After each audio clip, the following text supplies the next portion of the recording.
نبی پاک صلی اللہ علیہ وسلم کی حدیث ہے مسلم میں طبرانی میں، حضور نے فرمایا آؤ میں تمہیں پچھلے زمانے کے ایک ایماندار نوخیز ولی اللہ کی بات سناؤں۔ پچھلے زمانے حضور نے فرمایا پچھلے زمانے میں ایک بادشاہ جادو کے زور پہ حکومت کرتا تھا۔ جب وہ ایک جادوگر اس نے رکھا ہوا تھا تو جادوگر اس کو جادو بتاتا، وہ جادو کے زور پر حکومت کرتا۔ جادوگر بوڑھا ہو گیا تو کہنے لگا بادشاہ کوئی نوجوان میرے پاس بھیج دے، اب میں بوڑھا ہو گیا ہوں، میرا پتہ کوئی نہیں کب مر جاؤں۔ ایک نوجوان کی ڈیوٹی لگائی، بڑا زیرک سمجھدار، اپنے رعایا میں سے چن کے جو ذہین فطرت مزاج بچہ تھا وہ اس نے لگایا۔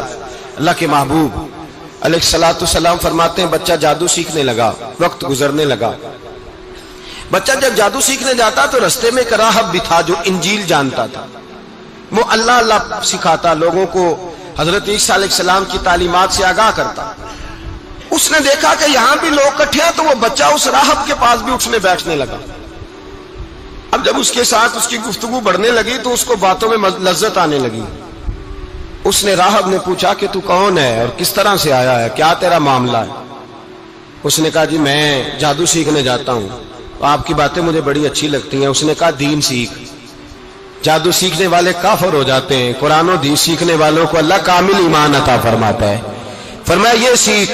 بچہ بیٹھنے لگا، اس کے پاس آنے لگا، باتیں دل میں گھر کرنے لگی۔ ایک وقت آیا کہ مسلمان ہو گیا، اور مسلمان کیسے ہوا؟ بچہ کہتا ہے میں تجربہ کر کے ہوا۔ اب میں تھوڑا سا وقت جادوگر کے پاس بھی جاتا اور باقی سارا وقت وہاں بیٹھتا۔ میں ایک دن جا رہا تھا تو رستے میں اژدہا تھا، بہت بڑا سانپ تھا، رستہ روک کے کھڑا تھا۔ یہ حضور نے بیان کی حدیث، نبی پاک صلی اللہ علیہ وسلم فرماتے ہیں بچہ کہتا ہے کہ رستے کے اندر سانپ ہے، رستے بند ہے، لوگ چھتوں درختوں پہ چڑھے، ہراش ہے۔ کہتے چھوٹا سا روڑا میں نے اٹھایا تو میں نے کہا اللہ اگر جادوگر سچا ہے تو اسے مار دے۔ چھوٹا سا روڑا میں نے پھینکا، اژدہا کوئی نہ مرا۔ پھر چھوٹا روڑا اٹھایا، میں نے کہا اللہ اگر وہ عالم سچا ہے تو اسے مار دے۔ اب جب میں نے روڑا مارا تو اژدہا مر گیا۔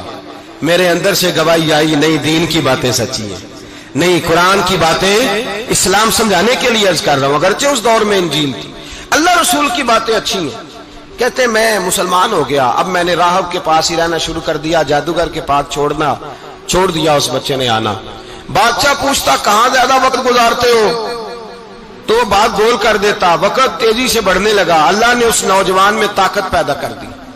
اب وہ اس کے اندر نا اللہ نے توانائی روحانیت پیدا کر دی، ابھی جوان ہے، 14-15 سال عمر ہے۔ اللہ نے اب جو بیمار بھی آتا وہ دعا کرتا تو اللہ صحت عطا کر دیتا، جو بھی آتا۔ بادشاہ کا ایک درباری تھا، بادشاہ کو پنکھا جلتا تھا، وہ اندھا ہو گیا، کوئی ایسی تکلیف آئی کہ نابینا ہو گیا، بڑے علاج کرائے شفا نہیں ہوئی۔ کسی نے اس بچے کا پتہ بتایا کانوں میں، اس کے پاس گیا تو بچہ کہنے لگا شفا تو ہو جائے گی پر کلمہ پڑھنا پڑے گا، مسلمان ہونا پڑے گا، جس پیغمبر کا میں غلام ہوں تجھے بھی بننا پڑے گا، دین پہ عمل کرنا پڑے گا، اللہ شفا دیتا ہے۔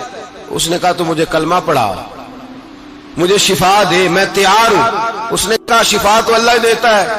اس نے اللہ تبارک و تعالیٰ کا ذکر کر کے دعا مانگی، یہ مسلم شریف میں حدیث ہے، طبرانی میں موجود ہے۔ اللہ نے اسے شفا دی، اس نے کلمہ پڑھنا شروع کر دیا۔ یہاں ایک نقطہ لکھا ہے ہمارے علماء نے، کہتے ہیں جب اللہ ولایت عطا کرتا ہے نا تو یہ سفید بالوں والے کا حصہ نہیں ہوتی۔ اگر جوانی میں کوئی آدمی توبہ کر کے تصوف کے راستے پہ چلتا ہے تو سب سے زیادہ ولایت اللہ اسے عطا فرماتا ہے، سب سے زیادہ ولایت اس کے پاس ہوتی ہے۔ ابھی اس کے بال کالے ہیں، چڑھتی جوانی ہے، دعا کی تو اللہ نے، اور حدیث پاک میں موجود ہے کوڑے آتے تو شفا یاب ہو جاتے، اندھے آتے تو شفا یاب، برس والے آتے تو اللہ سے دے۔ جوان ہے، بادشاہ کے پاس وہ واپس گیا، وہ جو آدمی جس کی آنکھیں ٹھیک ہوئی تھی۔ بادشاہ نے پوچھا کہ کیسے شفا ملی؟ تو کہنے لگا میرے رب نے شفا دی ہے۔ بادشاہ سجدے کراتا تھا، اپنے آپ کو منواتا تھا، معاذ اللہ، کہنے لگا میرے علاوہ کون رب ہے؟ اس نے کہا وہی رب ہے جس نے تجھے پیدا کیا ہے، اور وہی رب ہے جس نے مجھے اندھے کو آنکھیں دی ہیں، وہی ہے میرا مالک۔ کہا اچھا تو مجھے نہیں مانتا؟ کہا نہیں میں اپنے رب کو مانتا ہوں۔ بادشاہ نے اسے سزا دی، ستایا، اس نے بچے کا پتہ بتایا، پھر بچے کو بلا کے ستایا تو اس راہب کا پتہ بتایا، راہب بھی قتل ہو گیا، نابینا بھی قتل ہو گیا۔ بادشاہ نے کہا سپاہیوں سے اس بچے کو لے جاؤ اور پہاڑ کی چوٹی پہ جا کے نیچے پھینکو تاکہ مر جائے. بچہ پہاڑ کی چوٹی پہ گیا تو ہاتھ اٹھا کے کہنے لگا یا اللہ میرے لیے نہیں اپنے لیے، میرے لیے نہیں اپنے لیے انہیں اپنی قدرت کے جلوے دکھا. میرے لیے نہیں، اللہ کے بندے اپنی جان بچانے کی دعائیں نہیں مانگتے، اپنے لیے انہیں اپنی قدرت کے جلوے دکھا. یہ دعا مانگی، جتنے لوگ ساتھ آئے تھے وہ سارے زمین پہ گرے اور سب مر گئے، پہاڑ سے گر کے مر گئے. بچہ واپس سیدھا بادشاہ کے پاس کہنے لگا لو بھائی میرے رب نے مجھے بچا لیا ہے. جوان کا ایمان دیکھو، میرے رب نے مجھے، بولو میرے اللہ نے مجھے ایمان کی گواہی دے رہا ہے، میں بچ گیا ہوں، تو جھوٹا ہے میرا رب سچا ہے. اس نے کہا لے جاؤ اس کو دریا میں، کشتی میں بٹھاؤ، بیچ دریا کے جا کے دھکا دے دو. بیٹھے کشتی میں، دریا کے بیچ گئے، اور جب جا کے وہاں اس کو دھکا دینے لگے تو اس نے کہا اللہ میرے لیے نہیں اپنے لیے انہیں اپنی قدرت کے جلوے دکھا. بس ایک طوفان سا آیا، جتنے سپاہی ساتھ آئے تھے ڈوب کے مر گئے. وہ بچہ اٹھا اور سیدھا پھر بادشاہ کے پاس، اسی کے پاس کہنے لگا لو بھائی میرے رب نے مجھے بچا لیا ہے، تیرے پاس آیا ہوں. وہ کہنے لگا تو کیا مصیبت میرے گلے پڑ گئی ہے، کیسے جان چھوٹے گی؟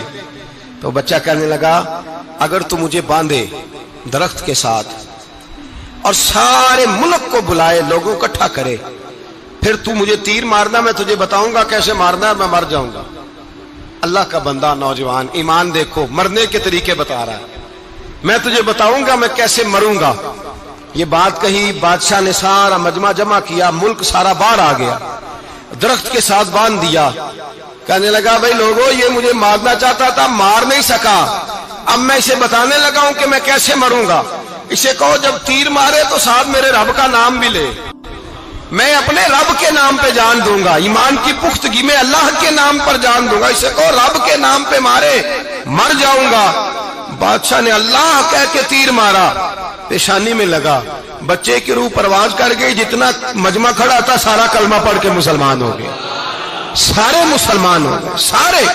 میرے رسول پاک سید عالم صلی اللہ علیہ وسلم نے نوجوانوں کو بتایا جب تمہارے اندر ایمان کی قوت آئے گی تو اللہ تمہاری مدد کرے.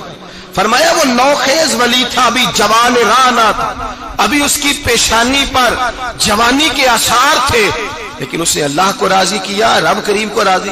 ولایت کا مطلب بڑھاپا نہیں، ولایت کا مطلب وہ نہیں کہ جب بڑا لمبا وقت گزر جائے تو پھر آدمی آئے کہ نہیں اب کیا کرنا ہے، اب مسجد ہی ہے، اب تو اس کے علاوہ گزارا ہی کوئی نہیں. تو اس وقت کا آنا اللہ کی بارگاہ میں قبول تو ہے، لیکن شاباشی اسی کو ملتی ہے جو جوانی کا وقت آئے، جو عین اس وقت آئے جو وقت میرے رسول پاک علیہ السلام کے غلام عبداللہ ابن عمر، حضرت عبداللہ ابن عمر رضی اللہ تعالیٰ عنہ فرماتے ہیں کہ میں نکلا، مجھے سفر کے لیے جانا تھا، تو تھوڑی سی کھجوریں، تھوڑا سا سرکہ، ایک شہد کی بوتل، چیزیں میں نے سفر کے لیے ساتھ رکھ لی. میں جب مدینے سے باہر صحرا میں نکلا نا تو رمضان نہیں تھا، غیر رمضان تھا. میں نے ایک نوجوان کو دیکھا بکریاں چرا رہا ہے، بکریاں چرا رہا ہے. اے جوان، آپ فرماتے ہیں اس کا چہرہ بڑا نورانیت والا، گرد پڑی ہوئی پر بڑا حسین. فرماتے ہیں میں نے اس کو کہا کہ آ جاؤ کھانا کھا لو، روزے بھی نہیں تھے. کہنے لگا نہیں میں نے روزہ رکھا ہوا ہے. فرماتے ہیں میں نے کہا پتہ کروں کہ نیرا نیک ہی ہے کہ پرہیزگار بھی ہے.